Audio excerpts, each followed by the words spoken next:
Alors, mes recherches portent en ce moment sur Suzanne Necker, sur ses manuscrits.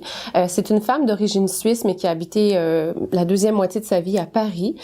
Elle est connue surtout comme l'épouse de Jacques Necker, qui était ministre des Finances sous Louis XVI, et mère de Germaine de Staël, qui nous a légué de l'Allemagne, par exemple, Corinne ou l'Italie.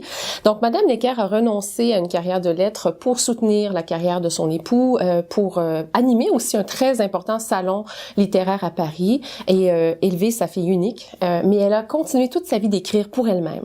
Et ce qui s'est passé, c'est qu'après son décès, son époux a voulu lui rendre hommage et a sélectionné des extraits de ses manuscrits. On a publié 5 volumes qui s'intitulent « Les mélanges et nouveaux mélanges de Suzanne Necker ». Donc moi, mon travail en ce moment, c'est de faire l'édition critique de ces mélanges et nouveaux mélanges. Alors, ça suppose donc à terme une version papier, mais aussi ça suppose de vérifier quels ont été les choix de Jacques Necker. Et ça, à ce jour, ça reste une grande énigme. Donc, 2 ou 3 ouvrages que je souhaiterais recommander. Tout d'abord, je recommande l'œuvre de Jean Starobinski en entier, mais tout particulièrement un collectif de ses articles qui s'intitule « La relation critique ». Dans cet ouvrage, Starobinski réfléchit sur ce que c'est que la critique littéraire. Qu'est-ce qu'interpréter un texte? Comment le faire? Est-ce qu'il existe une distance idéale entre le lecteur et le texte à interpréter? Et c'est aussi un ouvrage important puisqu'il réfléchit en profondeur sur une façon d'associer dans notre interprétation des textes la stylistique, l'histoire des idées et la psychanalyse, par exemple.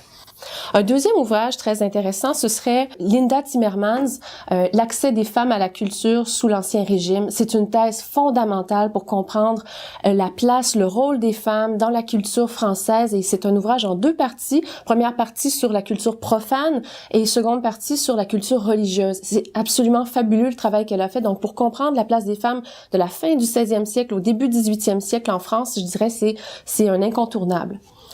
Un troisième et dernier ouvrage à consulter, ce serait L'invention des classiques de Stéphane Zekin.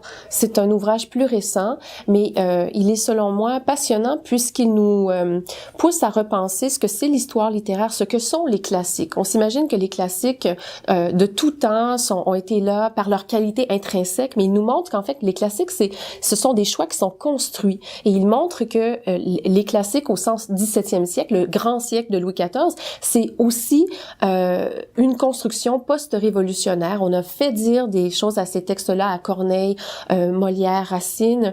Donc, ce que je trouve très intéressant, c'est que ça nous montre au fond que l'histoire littéraire est le fruit de choix a posteriori et qu'on peut l'historiciser pour mieux comprendre ces choix.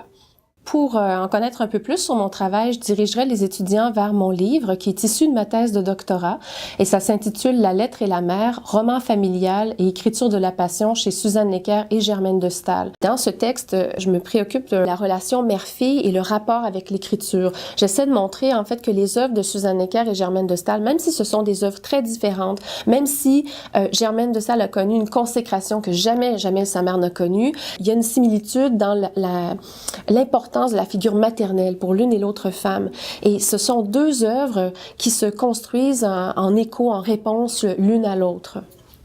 En ce qui concerne la direction des thèses et mémoires, je suis très ouverte et très curieuse de nature. Alors, tout sujet lié au 17e, au 18e siècle m'intéresse. Je serais très heureuse d'accompagner les étudiants dans leurs propres projets, même des sujets qui ne sont pas les miens, mais qui me sont proposés.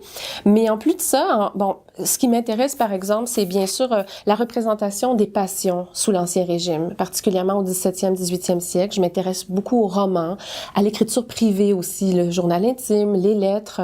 Ce qui m'intéresse également, c'est les rapports entre littérature et beaux-arts, donc littérature et peinture, littérature et musique. Le roman gothique, dans le sens de gothic novel, m'a beaucoup passionnée dans un séminaire que j'ai donné. Donc ça aussi, le roman noir pourrait être un très beau sujet. Et je me passionne aussi pour les liens entre psychanalyse et littérature. Donc voilà quelques options, mais ce n'est pas tout. Je suis très curieuse et ouverte à ce qu'on pourrait me proposer.